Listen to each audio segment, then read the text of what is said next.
talinhaga ng mustasa at ng pampalasa. So bahagi o libadura,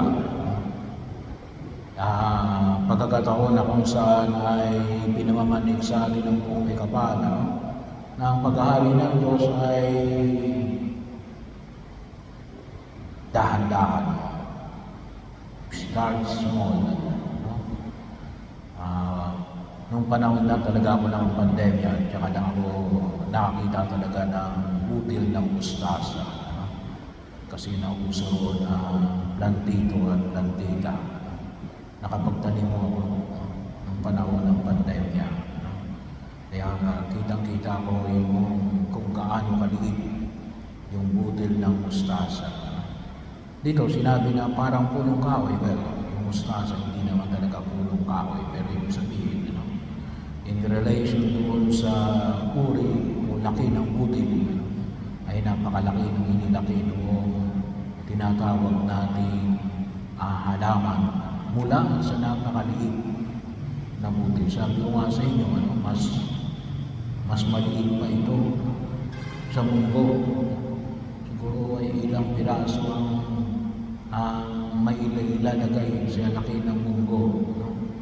Pero ito yung panyaya, na sabi nga natin ay yung paghahari ng nagsimula sa 12 alagad, na naging bahagi ngayon ng kung tawagin natin ay pandaigdigan, yung pananampalataya ay pinagkaloob ng Diyos.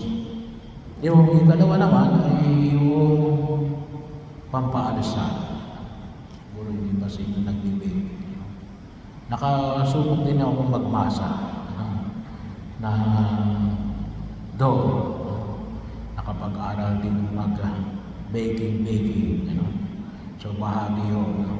Kasi nung panahon, nung ako'y napasa sa San Martin, sinubukan namin magkaroon ng cookies ni San Martin. So kaya nakapagmasa. At makita ho natin, yung it will double the size. Dodoblehin yung laki at dami ng harina, gawa lamang ng pampaalsa. At ito, yung dalawang ito ay sabi nga natin, yung isa ay sa garden, yung isa ay sa kitchen, ay dalawang pahayag natin na ang pag-aari ng Diyos ay tahimik, hindi magarbo, hindi maingay, hindi magulo. Pero sigurado natin na ito ay lalago, na ito ay mamumunga, aalsa, bahagi o na makita natin. Kaya hindi lang mo yung aalsa, ngunit alin, ipinamamanig sa atin, ito yung pamamaraan ng pag-aari ng Diyos. Sa tahimik, mahinahon, hindi magulo. Kung minsan kapag tayo ay kumikilos, gusto natin ipakita na tayo ay gumagalaw, nagtatrabaho. Pero iba yung pagkilos ng pag-ahari ng Diyos. Isang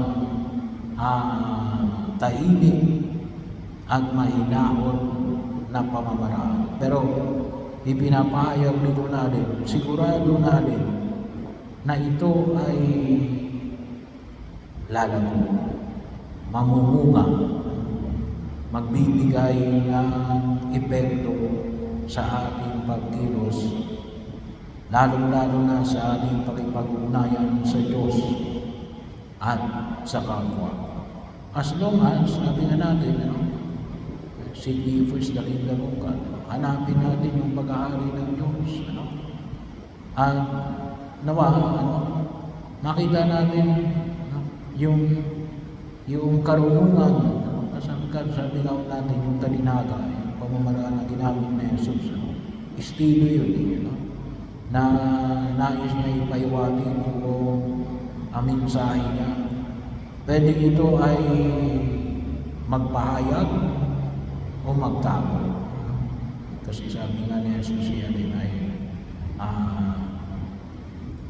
pwede itong hindi maintindihan ng ibang nagnanais na hindi nakikita yung pagkilos ng Diyos sa buhay na ito. Pero ito yung panyaya na ipinamamanig ng talinhaga. So anong hamon na ipinibigay ko sa akin? Una, ay ang mundong ito ngayon ay mundong nagmamadali. Huwag natin masyadong padaliin ang pagkilos natin sa daigdig na ito. Tingnan natin, magnilay tayo. Kuminsan tayo ay nakabase sa result-oriented programs. Gusto natin may resulta, of course. Sigurado may resulta. Bahagi yun na kung saan makita ko natin. Pero ngayon, hindi lang basta resulta. The way we do things. Hindi lamang ang resulta. Pwedeng dumating yung resulta. Pero paano natin ginagawa yung pagkilos? So makita ko natin, gusto natin ang pagundan. Pero ito pang pagundan na ito ay maka-Kristiyano o dehumanizing. Yan yung pinag-uusapan ngayon, lalong-lalo sa tinatawag nating AI. Kaya nga po yung huling encyclical ni Papa Leo, which is also his first, ay Magnificat Humanitas, the magnificent of humanity, the greatness of humanity. Na hindi dapat palitan ng AI.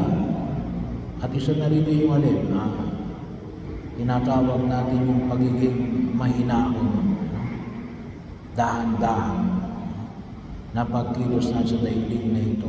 Prayerful. Kaya kailangan natin ipagdasal. Huwag tayo kagad magdalos-dalos sa ating pagkilos sa daigdig na ito.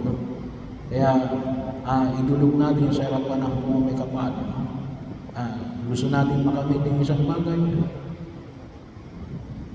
Tingnan natin, start small. Bahagi yun na kung saan ay makita natin yung patuloy na paglago ng gawain natin sa daigdig na ito, lalong-lalo na sa ating pakipag-ugnayan sa Diyos at sa kapwa. At pangalawa ay, sabi nga natin ay, huwag tayong masyadong maingay. Ang mundong ginagalawan natin ngayon ay napakaingay. Gusto natin na palagi kumisang sabi nga natin ay kahit na kuminsan sa social media, piniflex ay makikita ko ng tao. Kasi kuminsan, sabi nga natin ay yung karakter ng pagkatao ng bawat isa sa atin ay kuminsan akala nila yung biglaan. Hindi, yan ay siguradong mararamdaman. Naging bahagi yan ng kasaysayan. It becomes, kung tawagin natin yan ay bahagi ng mismong pamumuhay mo. Anong bagay yung uri ng pamumuhay mo. Hindi yung kung ano lang yung ipinalalabas mo. Gusto natin kuminsan ipakita natin na we are improving. Do not deal too much sa kung ano yung sasabihin ng tao. Sabagat may mga tao rin naman na kumikilatis sa uri ng pagkatao ng bawat isa. At sabi nga, rotten fruit will fall by itself. Makikita at makikita yan. Kung bulong ka, kung maayos ka, hindi mo na kinakailangan ipagyabang. Hindi mo na kinakailangan ipagyabang. At maliwanag na alin, dito makikita natin na ito talaga yung paghahari ng Diyos. Kasi maliwanag na alin, hindi mo dinadala yung sarili mo. Hindi mo dinadala yung sarili mo. Ikaw ay nagnanais na makatugon sa panawagan ng poong may kapal. Kaya napakahalaga yung elemento ng kababaan ng kalooban. So, ito yung idulog natin sa harapan ng poong may kapal. Na nawa, ay tayo ay maging katulad ng butil ng mustasa at ng pampaalsa na makita natin sa patuloy na pagkilos ng pag-aari ng Diyos sa ating pang-araw-araw na pamumuhay.